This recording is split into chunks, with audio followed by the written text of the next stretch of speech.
welcome to Audi headquarters. We're really excited that you can be here. We're excited we were able to put on this event here today. We have several of our executives here that we're really thrilled we're also be able to take part and experience it with us, and obviously super excited that you're here. The Audi TT was first introduced in 2000 in the US. It is celebrating its 25th year in terms of when it came to be, which all began with a design study, or a concept car, I should say. And the gentleman standing to my left and to your right is Freeman Thomas, and he is the original designer of this car. Yeah, a round of applause, please. So, having spent a bit of time with Freeman now, the last couple of hours, I would say, since yesterday, but having spoken, it's kind of nice because we have a common interest, and that is car culture, which is what we're celebrating today. And we thought you might enjoy hearing from the person that actually designed a car that is an icon amongst the Audi portfolio over the history of our brand. So without further ado, maybe we can just ask Freeman, tell us a little bit of how the TT came to be. How did actually the idea come to fruition? And give everyone an idea of that. Great. Well, thank you, Mark. And first of all, it's a real honor to be here. I know that's an overused word, but it truly is. And thank you for being here and inviting me here. So it happened about 29 years ago, and just finished the Concept 1 convertible and coupe, which became the new Beetle. And I was asked to go over to Ingolstadt. I was actually under Audi at that time. We did the Beetle under Audi. And so my colleague Jay Mays wanted me to be his right hand in Ingolstadt as he took over his new job as the head of design for Audi. Jay was known for doing the Abus. And so I was only there a couple weeks, and I was on my sketchboard. I did this little thumbnail sketch, and he walked by and he said, "What's that?" And I said, "It's just a little doodle, you know." And he asked, "Can I borrow this?" And I said, "Absolutely." And he came back a couple hours later, and he said, "Look, I shared this with Dr. Pefkin." Dr. Pefkin was head of development of Audi at that time. So this is 1994, around April, March. And then he said he's smitten by this concept. And he said, "You're going to meet an engineer shortly, and you're going to talk about this concept, but you can't do this concept in the studio.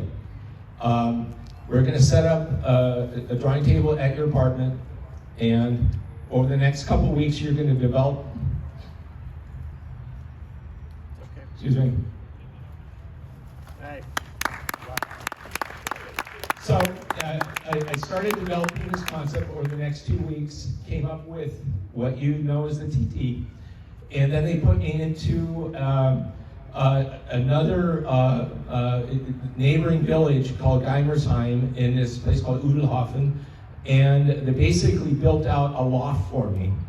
And I chose 2 modelers to work with me, and then we had another couple weeks to develop a scale model. And that scale model was presented to Fernand Piech. And at that time, it was still the Spider version of the car. And right before the presentation of Piech, I did another little thumbnail sketch, and it was of the coupe.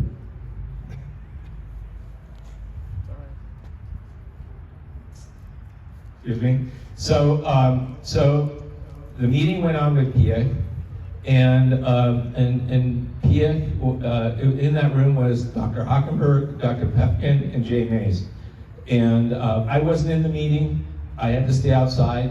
And Jay came to me afterwards, and he said, Piech said, "I want a coupe. I want this coupe." And so from that point on, we developed the models. There's a lot of history that goes way beyond this. There's a lot of untold stories. Then we created the full-size model, and we went in '95 to the Frankfurt Motor Show. It was a complete surprise for everybody. But the concept of the car, in my mind, was really to define Audi through its, TT stood for tradition and technology, but I borrowed the logo and the name from the NSU TT. And if you go and look at images of the NSU TT, you'll see that I borrowed the logo as well. And I actually made that first TT logo myself to put it on the concept car. But the design language of the car has many layers to it, just like what I think is good design is really to tell a story. And you'll notice that it starts off with the two circles. And then the two circles are connected by this line that connects it. And that, to me, communicated Quattro. And then the roof line of the car was the Auto Union. And the form vocabulary was pure Bauhaus. It was really connecting the geometric elements into this organic form. And somehow, each one of these thoughts and ideas, I never realized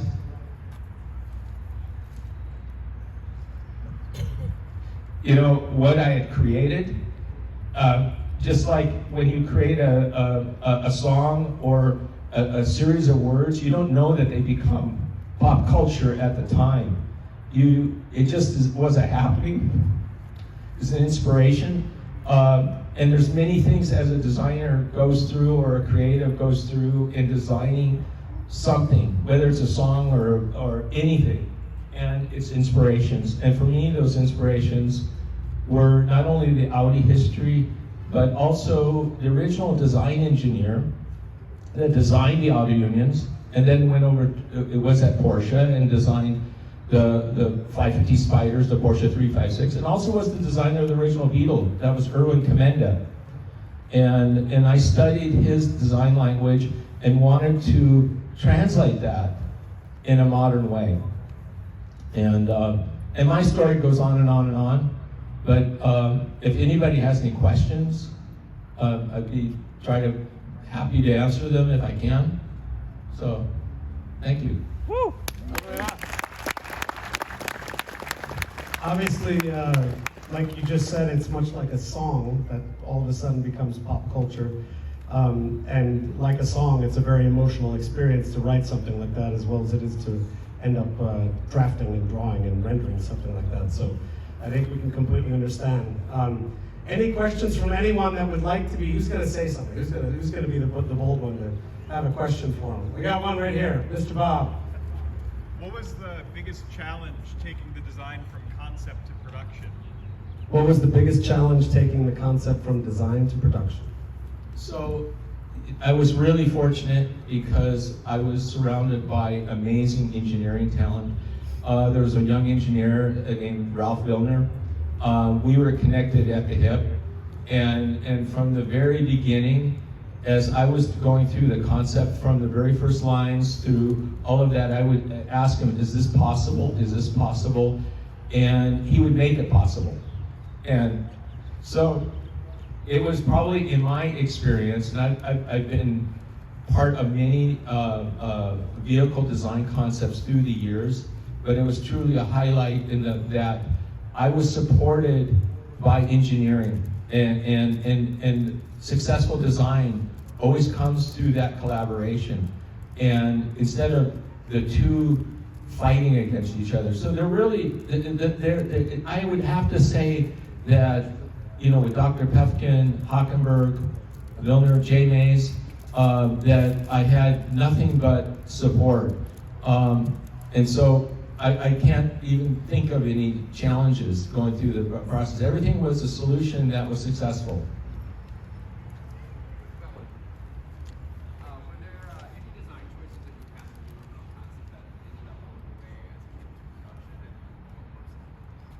Yeah, there's okay. So design solutions that went away The one was, I went into the wind tunnel with the TT, and this was a Porsche Weissach in the tunnel. And the original concept was to have a flush movable spoiler on the back. And so that went away, but I wanted it, to have this pure line.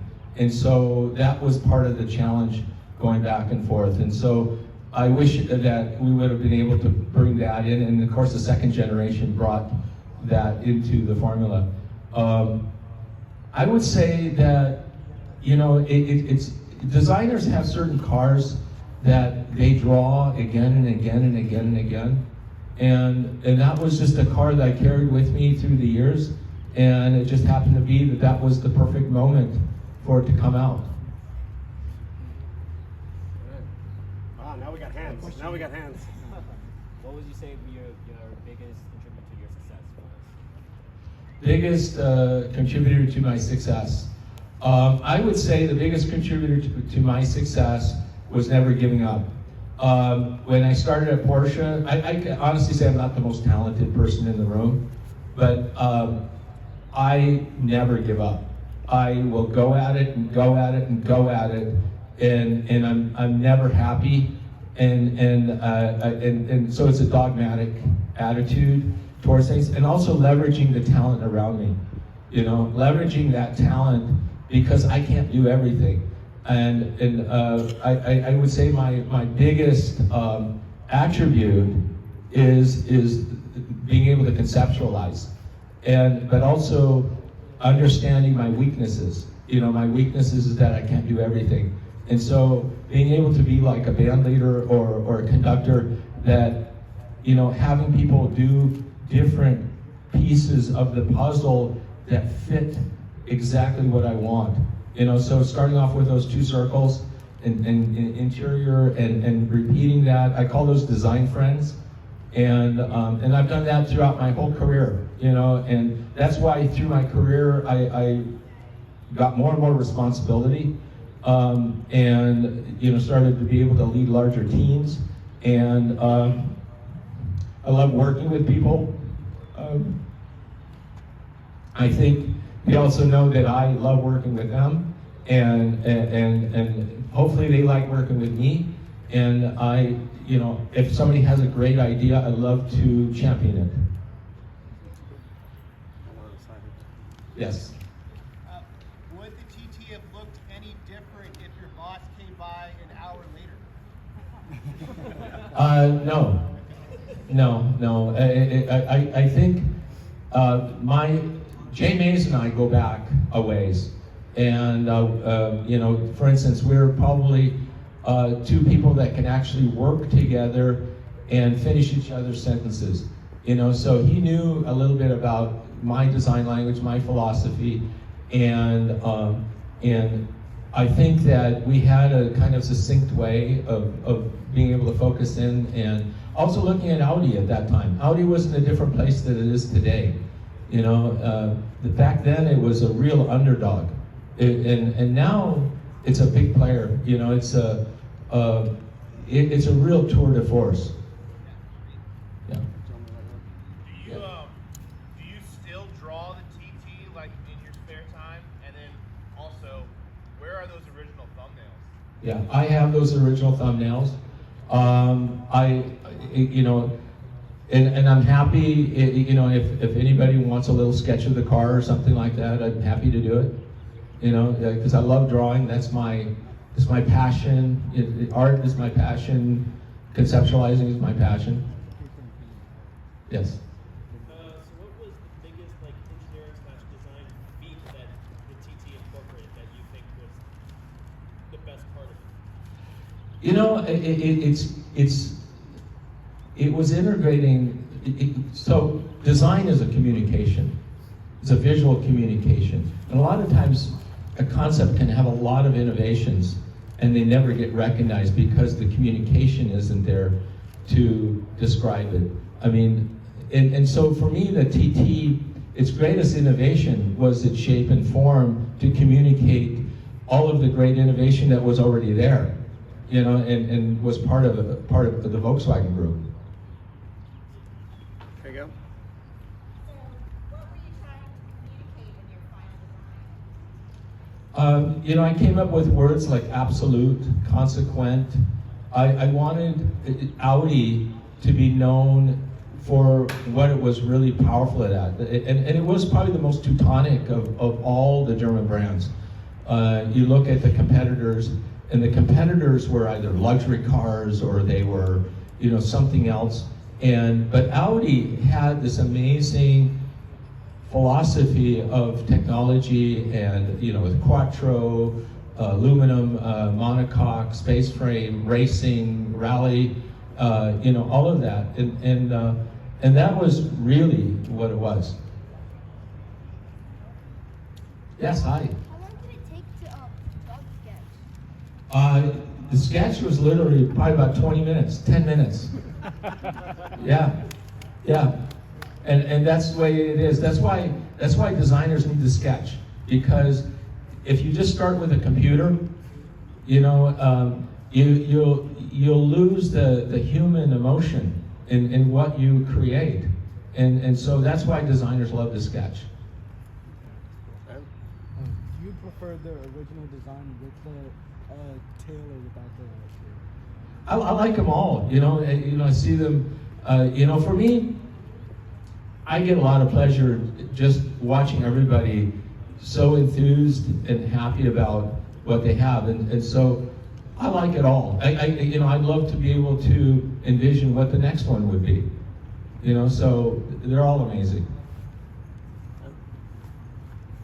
Seeing your creation go from paper to real life, what was your first initial reaction and thoughts? Well, it's like a great ride, you know, because it rarely happens. It rarely happens in the industry. You know, that your philosophy can become part of a big part of what the company is about, and it reflects that. And so even today, I'm humbled by it. You know, I didn't even know it's like somebody else did it. I didn't do it. Last one. Do you currently drive a TT, and if so, what generation? So I do have a TT.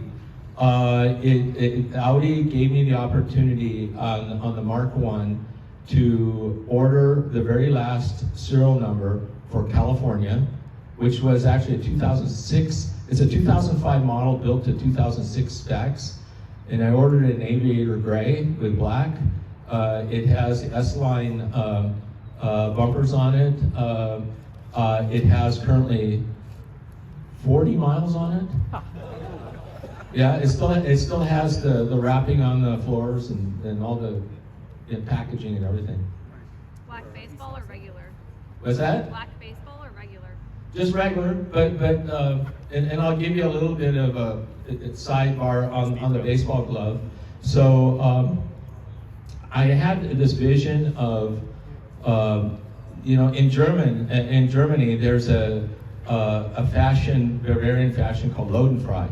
So Lodenfrei is the Bavarian Austrian garb, you know, that you see with the hats and so forth, the feathers and beautiful felt and colors like dark gray, dark green, you know, light gray trim, you know, and so forth.